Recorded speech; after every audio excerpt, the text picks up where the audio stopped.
बिस्मिल्लाहिर्रहमानिर्रहीम। अस्सलाम वालेकुम। मुझे उम्मीद है कि आप सब लोग खैरियत से होंगे। आज की इस वीडियो में जो हम लेक्चर रिकॉर्ड करने जा रहे हैं, this is for class 9 general और सब्जेक्ट है इकनॉमिक्स। इकनॉमिक्स की जो चैप्टर नंबर 3 है, सब्जेक्ट मैटर ऑफ इकनॉमिक्स, इसको आज हम अपनी वीडियो में रिकॉर्ड करने जा रहे हैं। और ये चैप्टर किफ़ायत एकेडमी की जो इकनॉमिक्स की बुक है, इसके पेज नंबर 15 से स्टार्ट हो रहा है। सब्जेक्ट मैटर ऑफ इकनॉमिक्स क्या है? सबसे पहला point, the subject matter of economics refers to the economic activities of mankind, यानी इंसान की जितनी भी माशी सरगर्मियाँ हैं वो सारे के सारे इकनॉमिक्स का सब्जेक्ट मैटर हैं। अब यहाँ पे सवाल ये पैदा होता है कि इकोनॉमिक एक्टिविटीज़ क्या हैं, इकोनॉमिक एक्टिविटीज़ कौन सी हैं। तो हमें ये पता चलता है कि इकोनॉमिक एक्टिविटीज़ हकीकत में वो एक्टिविटीज़ हैं जिनके अगेंस्ट, जिनको परफॉर्म करने पर इंसान को कहीं ना कहीं किसी न किसी सूरत में मॉनेटरी गेन मिलता है, या फिर जिन चीज़ों की एक्सचेंज वैल्यू होती है, वो सारी इकोनॉमिक एक्टिविटीज़ कहलाती हैं। अब इस हिसाब से इसको बेसिकली दो कैटेगरीज में डिवाइड किया गया है। पहली कैटेगरी हम डिस्कस करने जा रहे हैं, जिसको मैंने यहाँ पे प्राइमरी, सेकेंडरी और टर्शियरी एक्टिविटीज़ में डिवाइड किया हुआ है और बुक में भी मौजूद है। तो पहला पार्ट इसका है प्राइमरी एक्टिविटी का, जो हम डिस्कस करते हैं। प्राइमरी एक्टिविटी क्या है? प्राइमरी एक्टिविटीज़ वो एक्टिविटीज़ हैं जो नेचर ने हमें दी हुई हैं। फॉर एग्जाम्पल, जंगलात में लकड़ियों का काटना प्राइमरी एक्टिविटी है। समंदर या दरिया से मछली का पकड़ना यानी फिशिंग करना प्राइमरी एक्टिविटी में शुमार होता है। यानी कि जो नेचर गिफ्टेड चीज़ें हैं, उन चीज़ों को एक्सप्लोर करना प्राइमरी एक्टिविटीज़ के अंदर शामिल होता है। फिर सेकेंडरी एक्टिविटी की जब हम बात करते हैं, तो जैसे कि मैंने आपको वुड की एग्जांपल दी, तो वुड की एग्जांपल में आ जाएगा कि भाई लकड़ी हमने काटी है, प्राइमरी एक्टिविटी में जंगल से हासिल की है, और सेकेंडरी एक्टिविटी में हम उस लकड़ी से कोई टेबल बना रहे हैं, कोई चेयर बना रहे हैं, या कोई और फर्नीचर का आइटम बना रहे हैं, तो वो सेकेंडरी एक्टिविटी में आएगा। या फिर अगर हमने फ़िश को जो है प्राइमरी एक्टिविटी में हमने पकड़ा है, यानी कि हम फिशिंग की है, तो उस फिश से हम जो उसके बाय प्रोडक्ट्स बना रहे हैं, जैसे कि फ़िश ऑयल हो गया, या फिश से कोई और बाय प्रोडक्ट बनाई जा रही है, तो वो सेकेंडरी एक्टिविटी में आएगा। थर्ड पॉइंट है टर्शियरी एक्टिविटी। ये एक जो आपके पास पैरामीटर है इसका, वो बहुत ज़्यादा वाइड है। टर्शियरी एक्टिविटीज़ के अंदर सर्विसेज इन्वॉल्व होती हैं। जैसे कि प्राइमरी एक्टिविटी और सेकेंडरी एक्टिविटी के बाद टर्शियरी एक्टिविटी की बात करें, तो जब तक टर्शियरी एक्टिविटी परफॉर्म नहीं होगी, तब तक ना प्राइमरी एक्टिविटी सक्सेसफुल हो सकती है, ना सेकेंडरी एक्टिविटी पर सक्सेसफुल हो सकती है। इसके अंदर सर्विसेज हैं। जैसे कि मैंने अभी अर्ज़ किया कि भाई लकड़ी काटी है, और लकड़ी काटने के बाद उससे जो है वो टेबल या कुर्सी बनाई गई है, तो अब उस टेबल और कुर्सी को बेचना है। तो बेचने का जो काम है, सिलसिला है, वो टर्शियरी एक्टिविटी कहलाएगा। यानी दुकान पे आने के बाद जब वो चीज़ तैयार हो चुकी है, फिनिश गुड्स की फॉर्म में आ चुकी है, तो अब वो चीज़ बेचने का काम जो कहलाएगा, वो चूँकि सर्विस है, लिहाजा ये टर्शियरी एक्टिविटी में आएगा। इसी तरह से फिशिंग करना, फिश से कोई बाय प्रोडक्ट बनाना, ये सेकेंडरी एक्टिविटी में आ जाएगा। और फिर उसके बाद जब उस प्रोडक्ट को सेल किया जाएगा, तो वो सेलिंग एक्टिविटी जो है वो टर्शियरी एक्टिविटी का पार्ट कहलाएगी। अब हम इसका दूसरा रुख देखते हैं, तो हमें पता चलता है कि चीज़ें प्रोड्यूस हो रही हैं, चीज़ों को कंज्यूम किया जा रहा है, चीज़ों को एक्सचेंज किया जा रहा है, और चीज़ों को डिस्ट्रीब्यूट किया जा रहा है। यहाँ पे सबसे पहले दो पॉइंट्स, प्रोडक्शन और कंजप्शन। यानी पता ये चलता है कि कुछ चीज़ों को प्रोड्यूस किया जा रहा है, क्यों प्रोड्यूस किया जा रहा है, तो अल्टीमेटली उसका जवाब हमें बिल्कुल अगले पॉइंट में मिलेगा, जहाँ पे लिखा है कंजप्शन। चीज़ों को इसलिए प्रोड्यूस किया जा रहा है ताकि चीज़ें इस्तेमाल में आ सकें, यानी चीज़ों को सर्व किया जा सके। यानी प्रोडक्शन का मकसद कंजप्शन है। प्रोडक्शन की ही इसलिए जा रही है क्योंकि चीज़ों की ज़रूरत है लोगों को, और जब प्रोडक्शन हो रही है, कंजप्शन हो रही है, तो चीज़ों की फिर डिस्ट्रीब्यूशन भी हो रही है और एक्सचेंज भी हो रही है। अब ये किस तरह से हो रहा है? क्योंकि अगर हम बात करते हैं इकोनॉमिक एक्टिविटीज़ की, तो चाहे प्रोडक्शन हो, चाहे कंजप्शन हो, एक्सचेंज हो या डिस्ट्रीब्यूशन हो, हर लेवल पर इकोनॉमिक एक्टिविटीज़ इन्वॉल्व है, चाहे वो प्राइमरी हो, सेकेंडरी हो या टर्शियरी हो। तो प्रोडक्शन यानी चीज़ों को प्रोड्यूस करना, कंजप्शन यानी चीज़ों को सर्व करना, एक्सचेंज यानी चीज़ों को या गुड्स या सर्विसेज को तब्दील करना, मुतबादिल उनका, और डिस्ट्रीब्यूशन मतलब तकसीम करना। तो ये चारों एक्टिविटीज़ भी इकोनॉमिक एक्टिविटीज़ का दूसरा रुख है।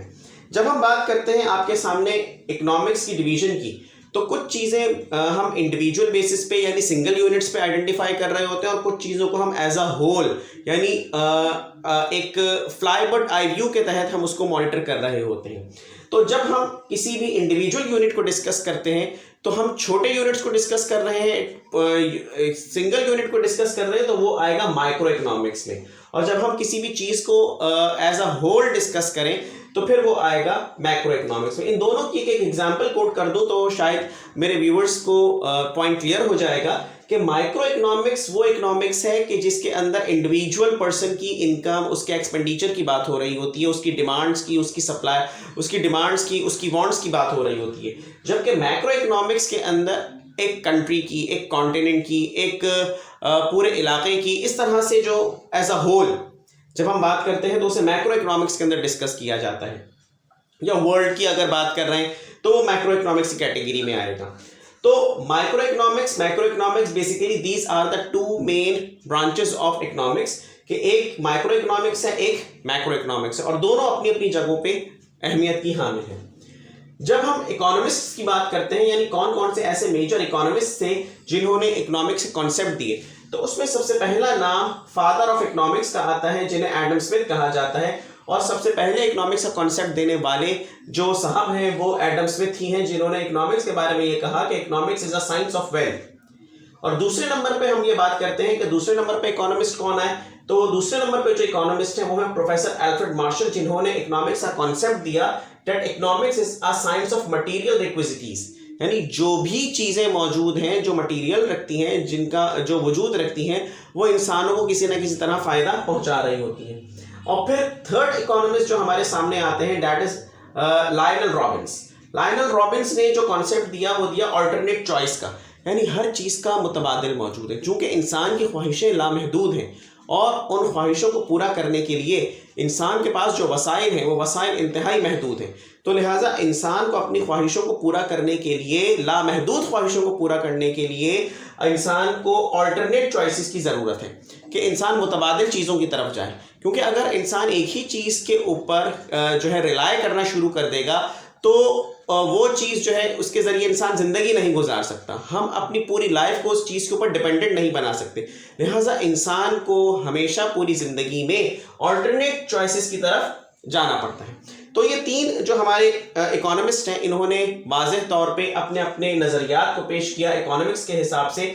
और जैसे मैं दोबारा एक्सप्लेन कर दूं कि फादर ऑफ इकोनॉमिक्स जिनको कहा जाता है वो है जनाब एडम स्मिथ साहब, और जिनका कॉन्सेप्ट है economics is science of wealth. और बाद अज़ां बहुत काम होता रहा और लायनल रॉबिन्स के बाद बहुत सारे और इकोनॉमिस्ट ने भी काम किया, जो कि हमारे अगले जो कि आप समझ लीजिए कि फर्स्ट ईयर और दीगर आगे चल के आपको क्लासेस के अंदर इस बारे में इंफॉर्मेशन मिलती रहेगी कि और कौन कौन से मॉडर्न इकोनॉमिस्ट ने अपने अपने कॉन्सेप्ट दिए। We move towards the continuity of the topic necessities यानी ज़रूरियात। सबसे टॉप प्रायोरिटी पे इंसान की ज़रूरियात होती हैं, नेसेसिटीज़। इन नेसेसिटीज़ के बाद जो दूसरे नंबर पर आती हैं वो है इंसान की ख्वाहिशात, फिर है कंफर्ट्स, देन लग्जरीज। तो सबसे पहले हम डिस्कस करते हैं नेसेसिटीज़ को, यानी इंसान की बुनियादी ज़रूरियात जिनके बगैर इंसान का गुजारा ही मुमकिन नहीं है। तो इन बुनियादी ज़रूरियात में सबसे पहले है इंसान की खुराक यानी फूड, सेकेंड नंबर पे क्लोथ्स यानी कि लिबास, थर्ड नंबर पे शेल्टर यानी कि इंसान की रिहाइश।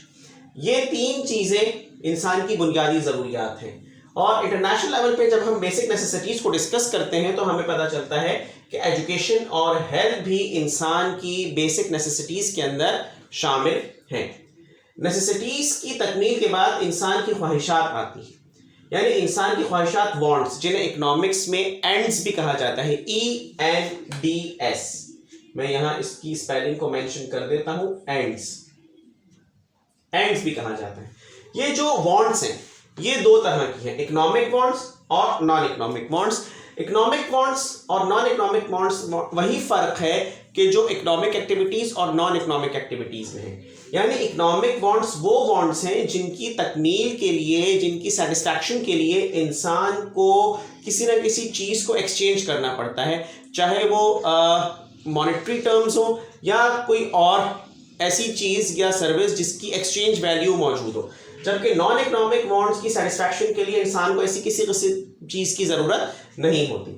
तो कंफर्ट्स और लग्जरीज की तरफ बढ़ने से पहले हम इकोनॉमिक वांट्स की कुछ कैरेक्टरिस्टिक्स मौजूद हैं, उन्हें डिस्कस कर लेते हैं। तो किफायत एकेडमी की जो इकोनॉमिक्स की बुक है, इसके पेज नंबर 16 पे कुछ कैरेक्टरिस्टिक्स मौजूद हैं, जिसमें सबसे पहली कैरेक्टरिस्टिक है वांट्स आर अनलिमिटेड, यानी इंसान की ख्वाहिशात लामहदूद हैं। और इंसान की ख्वाहिशात जो लामहदूद हैं, इंसान कोशिश ये करता है कि अपनी तमाम ख्वाहिशात को पूरा करे, लेकिन इंसान की तमाम ख्वाहिशात पूरी नहीं होती। इंसान की ज़रूरियात तो पूरी हो जाती हैं, लेकिन इंसान की ख्वाहिशात पूरी नहीं होती। फॉर एग्जाम्पल, इंसान की बेसिक नेसेसिटी है फूड।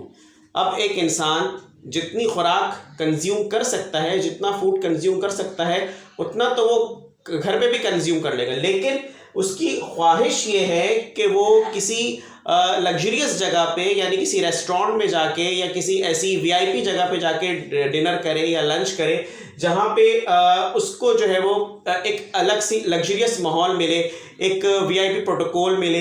इस किस्म की अगर वो लग्जरियस एनवायरनमेंट में लंच करना या डिनर करना चाह रहा है, यानी अपनी फूड को कंज्यूम करना चाह रहा है, तो ये उसकी ख्वाहिश है। ज़रूरत उसकी ये घर पे भी पूरी हो सकती है, लेकिन ख्वाहिश की तकमील हो या ना हो, ये डिपेंड करता है उसकी इकोनॉमिकली स्टेटस पे। तो यहाँ पर एक बात ये बताई जा रही है इस पॉइंट पे कि इंसान की ख्वाहिशात जो हैं वो लामहदूद हैं, और ये जो है इंसान की तमाम ख्वाहिशात कभी भी पूरी नहीं होती। दूसरा है वांट्स रिकर, यानी कि एक पर्टिकुलर ख्वाहिश के पूरे हो जाने के बाद इंसान की दूसरी ख्वाहिश खुद ब खुद जनरेट हो जाती है, या तो उससे रिलेट करती हुई, या फिर कोई दूसरी ख्वाहिश इंसान की खुद ब खुद जनरेट होना शुरू हो जाती है। यानी इंसान की, जैसे हमने पढ़ा पहली वाली हेडिंग में, कि इंसान की ख्वाहिशें जो हैं वो लामहदूद हैं। इंसान की ख्वाहिशात लामहदूद है इस वजह से कि एक ख्वाहिश पूरी होती है तो दूसरी ख्वाहिश कुदरती तौर पर खुद ब खुद जनरेट हो जाती है। तीसरा पॉइंट है कि वांट्स आर कॉम्पिटिटिव, यानी कि सारी की सारी इंसान की ख्वाहिशें एक अहमियत नहीं रखती। यहाँ पे कुछ ख्वाहिशों को प्रायोरिटी हासिल होती है दूसरी चीज़ों के ऊपर।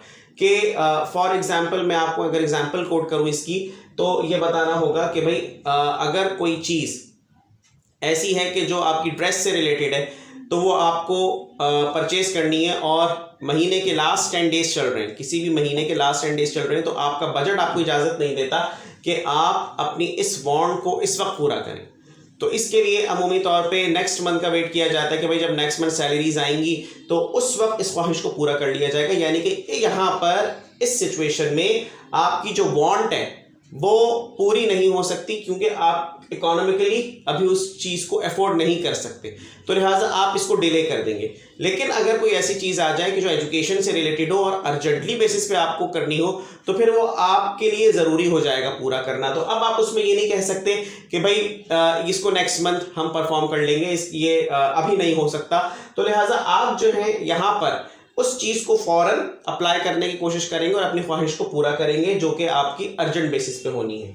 फिर है ऑल्टरनेटिव्स, यानी कि बॉन्ड्स आर ऑल्टरनेटिव। हर बॉन्ड जो है वो उसका ऑल्टरनेट मौजूद है। फॉर एग्जांपल, आपको फूड की ही मैं एग्जांपल ले लूँ, तो अगर आप फूड की एग्जांपल ले रहे हैं, तो ऑल्टरनेट के अंदर कि अगर आपके पास मिसाल के तौर पे आपको भूख लग रही है, तो आपके पास एक वाइड वैरायटी मौजूद है कि आप फ्रूट्स जो है वो कंज्यूम कर सकते हैं, रॉ वेजिटेबल्स कंज्यूम कर सकते हैं। इसके अलावा अगर हम क्लोथ्स की बात करें, और अगर तो आपके पास अगर इतनी वुसअत नहीं है, आपके पास इतना पैसा नहीं है उस वक्त कि आप जो है वो किसी ब्रांडेड सूट की तरफ जाएं, तो आप जो है वो ऐसा भी सूट ले सकते हैं जो कि पर्टिकुलर ब्रांड का ना हो। तो ब्रांडेड सूट इकोनॉमिकली आपको एक्सपेंसिव पड़ सकते हैं as compared to the other products. फिर है सेटिएबल। सेटिएबल मीन्स कि वांट्स जो हैं आपकी सेटिस्फाई हो जाती हैं, कि अब आपको ये भी देखना है कि पहले आपने क्या काम करना है। जब अमूमी तौर पे भूख और प्यास दोनों साइमल्टेनियसली इंसान को फील हो रही होती हैं अमूमी तौर पे रोज़े की हालत में, तो इंसान सबसे पहले कोशिश ये करता है कि अपनी प्यास को बुझाता है, और फिर उसके बाद इंसान अपनी भूख की तरफ आता है। तो दो चीज़ें हैं, यानी कि भूख भी लग रही है, प्यास भी लग रही है, तो इन दोनों में से आप पहले किस चीज़ को सेटिस्फाई करना चाहेंगे? तो अमूमी तौर पे नॉर्मल लोग सबसे पहले पानी पीना पसंद करते हैं, यानी अपनी थर्स्ट को जो है सेटिस्फाई पहले करते हैं और फिर अपनी हंगर को सेटिस्फाई करते हैं। तो यहाँ पे फिर हम लास्ट में डिस्कस करते हैं कॉम्प्लीमेंट्री, यानी कि तमाम की तमाम चीज़ें जो हैं वो एक जैसी, हाँ कुछ चीज़ें कॉम्प्लीमेंट्री होती हैं। ऐसा नहीं होता कि कुछ चीज़ें जो हैं वो एक दूसरे के ऊपर डिपेंडेंट ना हो, कुछ चीज़ें एक दूसरे के ऊपर डिपेंडेंट होती हैं, यानी कॉम्प्लीमेंट्री होती हैं। जैसे कि मेरे हाथ में मार्कर है, ये मार्कर तब तक काम करेगा जब तक इसके अंदर इंक मौजूद रहेगी। जब इसमें से इंक ख़त्म हो जाएगी तो ये मार्कर यूज़लेस हो जाएगा। यानी इंक जो है वो मार्कर के लिए कॉम्प्लीमेंट्री है। तो लिहाजा इसी तरह से जो बच्चे पेन यूज़ करते हैं, फाउंटेन पेन यूज़ करते हैं, तो फाउंटेन पेन की जो इंक है वो उस पेन के लिए कॉम्प्लीमेंट्री है। तो कुछ चीज़ें साइड बाय साइड चलती हैं, जैसे कि गाड़ी है, कार है, तो उसके लिए फ्यूल कॉम्प्लीमेंट्री है। विदाउट फ्यूल कार रन नहीं कर सकती। इसी तरह से ये जो आपके सामने 6 कैरेक्टरिस्टिक्स हैं, ये इकोनॉमिक बॉन्ड्स की कैटेगरी में आती हैं। नॉन इकोनॉमिक बॉन्ड्स की कोई कैरेक्टरिस्टिक नहीं है सिवाय इस बात के कि नॉन इकोनॉमिक बॉन्ड्स आपकी किसी भी किस्म की एक्सचेंज वैल्यू के बगैर पूरी हो सकती हैं। Now we move towards the comforts. अब ये कंफर्ट्स क्या हैं? इंसान की जब ख्वाहिशें पूरी हो जाती हैं तो इंसान फिर कंफर्ट्स की तरफ जाना पसंद करता है। यानी कि इंसान की खुराक उसको मिल रही है, वक्त पे उसको लिबास मिल रहा है, उसकी रिहाइश मौजूद है, तालीम और सेहत भी मौजूद है।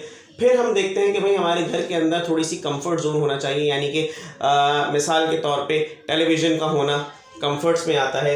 इसके अलावा आपके जो है वो मोबाइल फ़ोन्स का होना कंफर्ट में आता है। बहुत सारी जगहों पे मोबाइल फ़ोन्स अब नेसेसरी हो गए हैं, लेकिन स्मार्टफोन्स और इस किस्म की चीज़ें अभी भी बहुत सारी जगहों पे कंफर्ट जोन के अंदर शुमार की जाती हैं। फर्नीचर, घर का फर्नीचर जो है वो कंफर्ट जोन की कैटेगरी में आएगा। और घर में कलर वगैरह करवाना यानी कि रंग रोगन वगैरह, ये सारी कंफर्ट के लिए इस्तेमाल की जाती हैं। फिर बात करते हैं लग्जरीज़ की। लग्जरीज़, जब इंसान कंफर्ट्स को अपनी फुलफ़िल कर लेता है तो उसके बाद वो जाता है लग्जरीज़ की तरफ। यानी कि अब वो ये चाहता है इंसान कि भाई थोड़ी बहुत उसके पास प्रीशियस ज्वेलरी मौजूद हो, उसकी प्रॉपर्टी मौजूद हो, उसके पास थोड़ी कीमती घड़ी मौजूद हो, मोबाइल जो उसने इस्तेमाल कर रहा था अब उसके पास मोबाइल जो है थोड़ा अच्छी क्वालिटी का मौजूद हो, अच्छे फीचर्स के साथ मौजूद हो। तो ये सारी गाड़ी हो उसके पास, और उसके पास जो है वो अच्छी नए मॉडल की गाड़ी मौजूद हो। इसके अलावा उसके जो और भी चीज़ें शामिल हैं कि भाई एयर कंडीशन मौजूद हो उसके घर में। तो ये सारी चीज़ें लग्जरीज़ के अंदर शुमार की जाती हैं कि जो सबसे लास्ट में आती हैं। यानी इंसान की नेसेसिटीज़ के बाद इंसान की वांट्स का नंबर आता है, वांट्स के बाद कंफर्ट्स और सबसे लास्ट में लग्जरीज़। तो इस चैप्टर का जो फर्स्ट पार्ट है हम उसको यहीं पे इख्तिताम पजीर करते हैं। और वीडियो के एंड में मैं आपका एक मरतबा फिर बहुत ज़्यादा शुक्रिया अदा करूँगा कि आप लोग मेरे चैनल को सब्सक्राइब भी कर रहे हैं और मेरी वीडियोस को लाइक और शेयर भी कर रहे हैं। आपसे रिक्वेस्ट है कि अपने ताबून को इसी तरह बरकरार रखें ताकि मेरा हौसला और भी ज़्यादा बुलंद हो और मैं मज़ीद आप लोगों के लिए वीडियोस बना के शेयर कर सकूँ। अपना बहुत ख्याल रखिएगा। अस्सलामु अलैकुम वरहमतुल्लाह।